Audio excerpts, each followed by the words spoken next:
331. That is the number. It's a number that just defies comprehension, but we have to sit with it. We do. 331 individual wounds on the body of Jana Murray.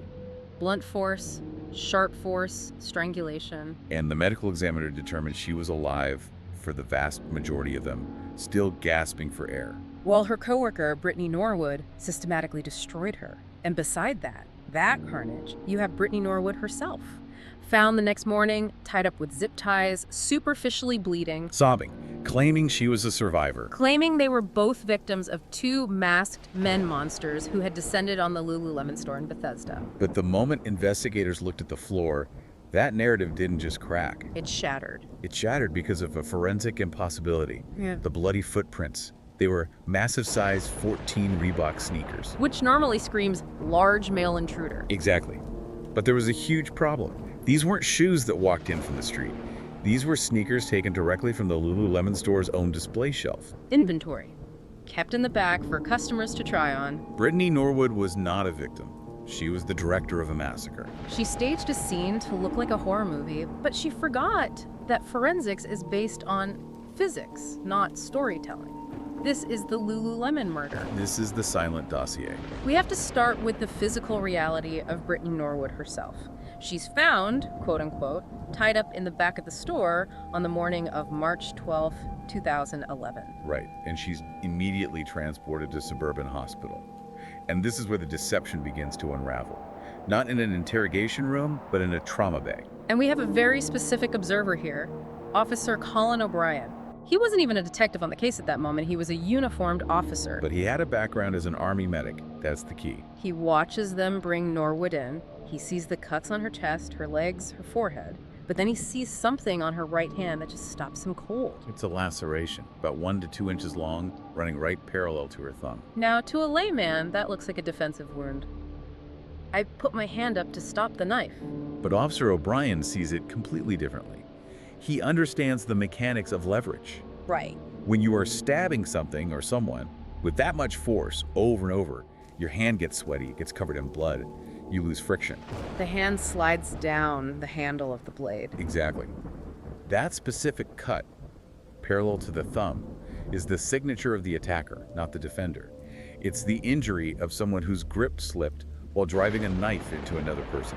It's a tell that physics provides, one that a liar can't possibly account for. And yet, Norwood is telling the sexual assault nurse examiner, the Sayan nurse, that she's been raped.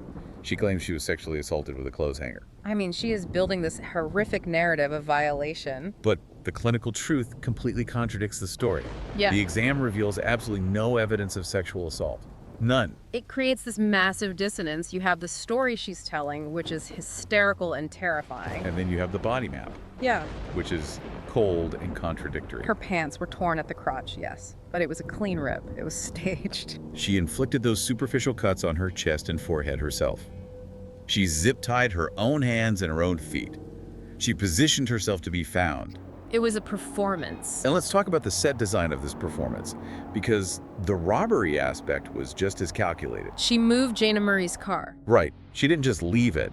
She moved it to a distant parking lot to simulate that the attackers had control of the vehicle. She took 3 bags of money from the safe. She was directing the scene for an audience of detectives she hadn't even met yet. But the most chilling part of the set design is the weaponry.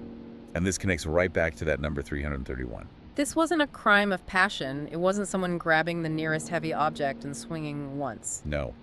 The medical examiner, Dr. Mary Ripple, identified at least 5 distinct weapons used on Jana Murray. 5. Let's list them, because the variety is significant. A wrench, a merchandising peg, those heavy metal hooks they used to hold clothes, Right. a hammer, a box cutter, and an X-Acto knife. Think about the logistics of that.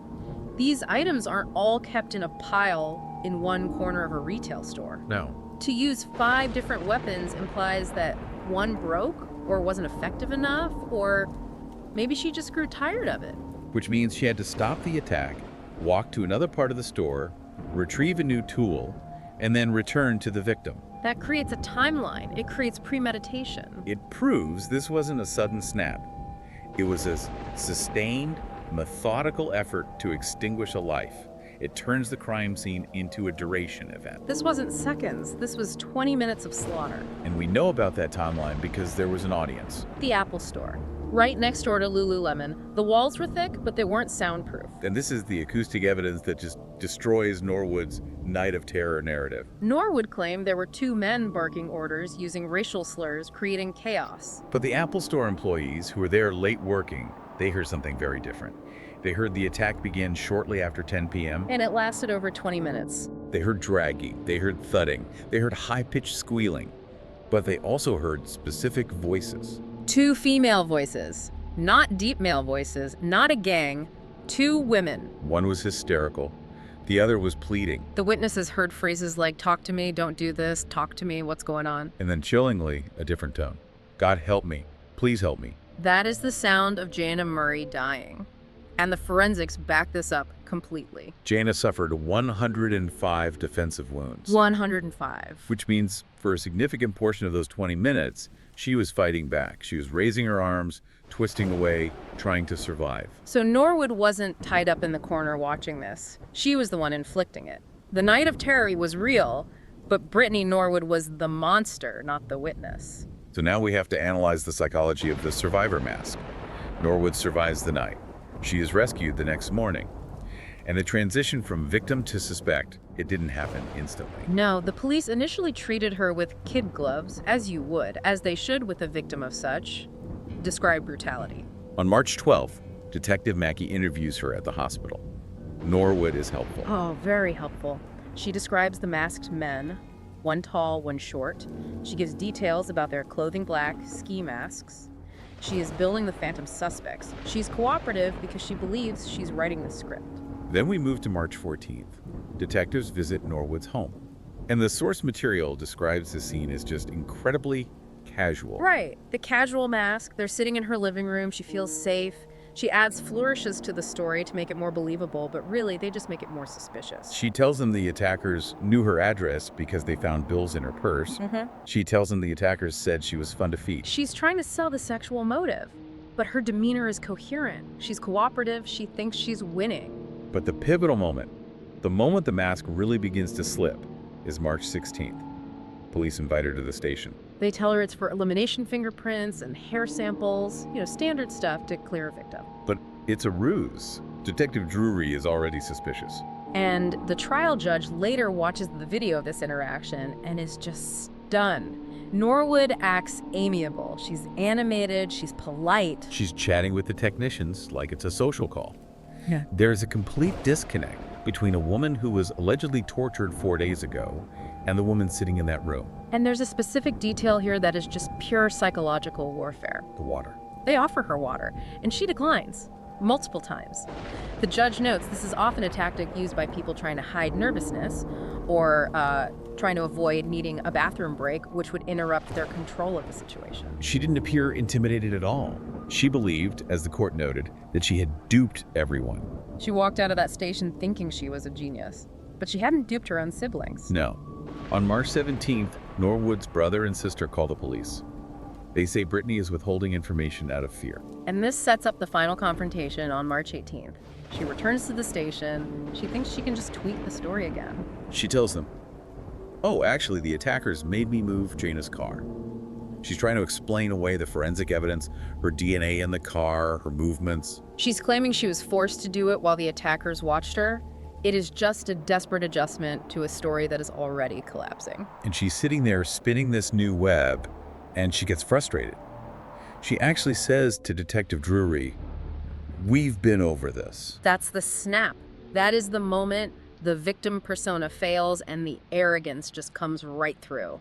Detective Drury looks at her and delivers the line that ends the entire charade.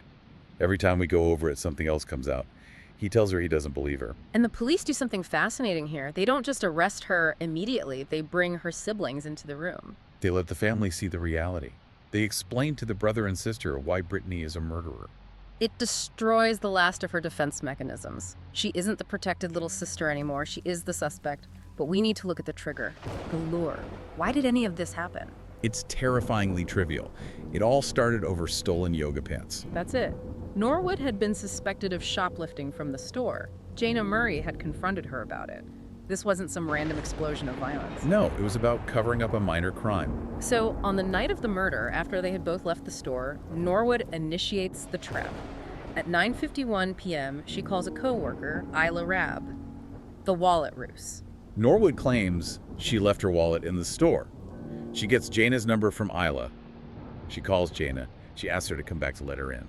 Think about the chilling nature of that. Using a coworker's helpfulness against them. Jana Marie turns her car around, drives back to the store to help a friend get her wallet.